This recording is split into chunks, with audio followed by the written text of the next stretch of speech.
Hola, muy buenas tardes. Sea bienvenido a la presentación del proyecto final de EDA 2. A continuación mostraré la compilación y la ejecución de los imágenes que se usaron. Mi código se divide principalmente en estas carpetas donde se tienen las imágenes a probar, donde almacenarán los archivos CSV y los resultados de las imágenes ecualizadas. También tenemos otra función para graficar los histogramas del original y el ecualizado, pero eso se explicará un poco más tarde. Y un intento igual con nuplot y nuestro código principal. Entonces, primero será la compilación de nuestro programa, como lo hemos hecho previamente en las prácticas, que es esta, se compila de forma correcta. Y luego empezaremos con el primer ejemplo. En este primer ejemplo se tienen estas métricas y se ve cómo se generan el archivo CSV y las imágenes ecualizadas de este primer ejemplo, que son las mismas y que esta es la original, con un montón de contraste y esta ya es como ecualizada de forma correcta. Las métricas son las siguientes. A esta ser una imagen no tan grande, la eficiencia no es tan buena y tiene mucho rango de mejoramiento, pero pues tenemos que el speedup es bueno. Esto puede variar, me di cuenta como que puede ir variando un poco, puede mejorar, puede empeorar la eficiencia, pero básicamente mientras nuestro speedup sea positivo va a existir eficiencia. Los tiempos de overhead sí son un poco grandes. Yo creo que esto es por el número de procesadores que se tienen que poner de acuerdo, que es lo que habíamos hablado, la comunicación entre ellos requiere mucho procesamiento. También tenemos los tiempos de ejecución, el número de canales, que era lo que se había advertido, como de que aunque se vea en blanco y negro, es posible que tenga 3 canales. Entonces, este es el tamaño, no es una imagen tan grande. Por ejemplo, tenemos una imagen que es un poco más pequeña y solo de un canal. Entonces, es la siguiente. En esta imagen, pues es un poco más pequeña y se ve que la eficiencia es aún peor, porque como habíamos dicho, entre menos sean las operaciones de cómputo, va a ser más eficiente de forma secuencial, porque levantar los hilos, sincronizarlos, coordinarlos, la comunicación entre ellos siempre va a requerir más operaciones, por lo que, pues, nuestra eficiencia es mala. El speed up es malo, esto puede llegar a variar inclusive, o sea, como que sí, entre más pequeña sea la imagen, pues aquí por ejemplo tenemos un speed up positivo, una eficiencia un poco mejor, pero pues igual, entre más grande sea la imagen, por ejemplo, tenemos otra como la primera que mostramos, que también aquí la imagen gris, esta es la ecualizada, pero esta es la original, que se ve como un poquito más pálida. Y aquí es ambas, que son iguales, y los histogramas también son iguales. Tenemos otra imagen, que por ejemplo es la imagen color 3. Aquí se genera, que es esta, imagen color 3, que es esta la original, y aquí se ve ya más con el contraste. Aquí la eficiencia empieza a ser como un poquito más, o sea, no es tan baja como la habíamos visto en el anterior ejemplo, pero igual pues no es lo mejor. Así hay cabida a mejoramiento en el algoritmo. Entonces también tenemos una un poco más grande, inclusive, bueno, haciendo algunas pruebas anteriores, tarda en cargar, va a tardar un poquito en cargar, pero pues se obtiene esto, ¿no? Estas métricas va mejorando, se ve como cada vez va mejorando un poco la eficiencia, porque pues son imágenes más grandes, con más píxeles, de 3 canales. Entonces, esta es la imagen ya ecualizada, pero esta es la imagen, nuestra imagen original. Y entonces, pues sí, esos son los resultados. Y por último, tenemos una imagen ya un poco más grande, que es esta. Entonces aquí ya se ve como un mejoramiento en la eficiencia, el speed up incrementa y puede llegar a variar. Pues esta ya es una imagen, creo que de las más grandes que tengo, es esta de Caravaggio. Y me gustó mucho el resultado de esta porque realmente en la original no se alcanza a notar mucho los contrastes de esta parte, pero ya ecualizada sí ya se ve como inclusive como las pinceladas del lienzo original, entonces está muy padre. Pues ya se va viendo la eficiencia. Va incrementando dependiendo de la imagen y que ahora, aquí ya se ve como del 40, ¿no?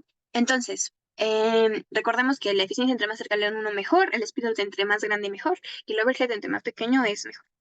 Em, Estos son los otros tiempos de carga de la imagen, que pues como es una imagen más grande, pues sí tarda, también tarda en generarla, pero pues en escribir el archivo como es un tamaño fijo, pues realmente dependiendo va variando. Ahora, aquí ya se ve como del 40, ¿no? A continuación, de manera muy general, se explicarán los puntos claves del programa y de la implementación del código. Em, Aquí tenemos dos funciones muy importantes, después de la declaración de las bibliotecas y de todo lo que necesitamos a lo largo del proyecto, que son la de procesar imagen secuencial y procesar imagen paralelo. Estas se realiza lo que se explicaba en el artículo, entonces se inicializa el histograma en ceros, dependiendo de los canales que se pasa como parámetro, se rellena el histograma calculando las incidencias que hay. Además, se calcula el CFD, que es la función acumulativa, para luego multiplicar cada valor por la función acumulativa de probabilidad que mostraba, que esta es la fórmula, ¿no? Y se usa el casteo de los valores y el redondeo también, porque es importante. También se genera de forma dinámica un signage chart de la ecualización de la imagen, que más tarde se libera de memoria, que es un paso importante. Y dependiendo de los canales, también solo se utiliza el canal rojo o se hace como se mencionaba en el artículo. Se calcula también en ceros el nuevo histograma y dependiendo de los canales, igual se maneja el canal rojo. Y se toman los tiempos, tanto de cuando empieza lo secuencial, cuando termina, y aquí es cuando crea la imagen. Este es un paso muy importante que tiene que ver con la inicialización y el renombre de los archivos que puedan tener un sufijo, ¿no? Entonces, aquí nos regresamos un poco antes para explicar esta que sí considero importante.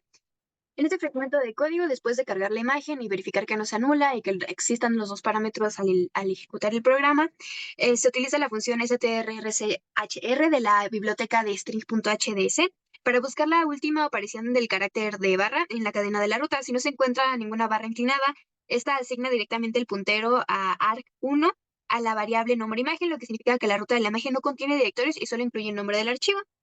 Esto ayuda a extraer solo el nombre del archivo y facilita la generación de nombres de archivos de salida para los resultados del programa. Entonces, en la parte siguiente, utiliza otra función que es snprintf, que es muy parecida al printf, pero utiliza el buffer. Este es responsable de generar el nombre de archivo de salida para la imagen ecualizada en el modo paralelo y en el modo secuencial. Y esta es una función en C que realiza el formateo de cadeno similar a printf, como había mencionado, pero en lugar de imprimir en la consola, coloca los caracteres formateados en un buffer especificado. En este caso, el buffer es nombre de la imagen paralelo, nombre de la imagen secuencial. El sizeof indica el tamaño del buffer y el resultado es la cadena de formato que especifica cómo se debe construir el nombre, que eq secuencial es como el sufijo, ¿no? Otro punto clave pues serían las partes paralelas. Aquí se abre primero se declaran todas para que no se cuente como en el tiempo y luego se abre un bloque de paralelismo que incluye for. Aquí el barrier ayuda a que los hilos se vuelvan a sincronizar. Y también el reduction, eh, como esto lee y escribe al mismo tiempo, puede generar incongruencias en el programa o condiciones de carga, por eso es importante que usemos el reduction. Aquí en esta parte usamos el single, ya que solo un hilo va a poder entrar. Y esto es importante porque realmente no es necesario como que lo hagamos de forma paralela, pues quitaría tiempo, incluso sería un poco más costoso y también para encontrar el mínimo. Aquí pues se hace uso de los for para agilizar el cálculo de este tipo de cosas, como que varios hilos puedan estar multiplicando todos los elementos del arreglo de forma paralela, al igual que pues al igual que creemos el nuevo arreglo para la imagen ecualizada, los nuevos histogramas y las nuevas incidencias, aquí se termina de tomar el tiempo y se hace algo muy parecido como en el secuencial, en realidad no cambia mucho más que el nombre del sufijo pues se libera la memoria. Este era para graficar, que también es un extra. Al final no me gustó NuPlot, lo termina haciendo en un script de Python, el poder graficar los histogramas de las imágenes originales y las imágenes ecualizadas. Esto se puede hacer con el archivo CSV. Realmente aquí lo de abajo de lo de graficar plot no es mayor problema, lo hemos hecho en prácticas anteriores con Python para la complejidad algorítmica. Aquí lo interesante fue hacerlo para archivos con forma dinámica porque entonces ya no se podía establecer la ruta de forma dura. Entonces investigué un poco y lo podía hacer con una interfaz gráfica que es de la biblioteca Tkinter.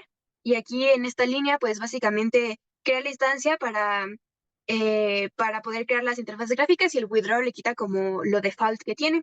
En esta parte, la ruta, que también es muy importante, que es donde se va a abrir el archivo, en esto, el Ask Open File Name, abre una interfaz de diálogo que permite al usuario, quien esté manejando el programa, seleccionar un archivo CSV de la computadora y guarda esto en la variable ruta. Y bueno, abre el archivo CSV utilizando el modo lectura, como lo habíamos hecho antes, y se utiliza el contexto with para asegurarse de que el archivo se cierre correctamente después de su uso. Y pues lo lee básicamente y aquí genera una lista llamada num que contiene los elementos de la primera columna del archivo SV convertidos a enteros. Y pues sí, con esto podemos graficar de forma correcta. Aquí es un ejemplo. Eh, por ejemplo, esta imagen. Primero pide pide ambas y las gráficas. Y este es pues nuestro histograma que se crea. Y sería todo.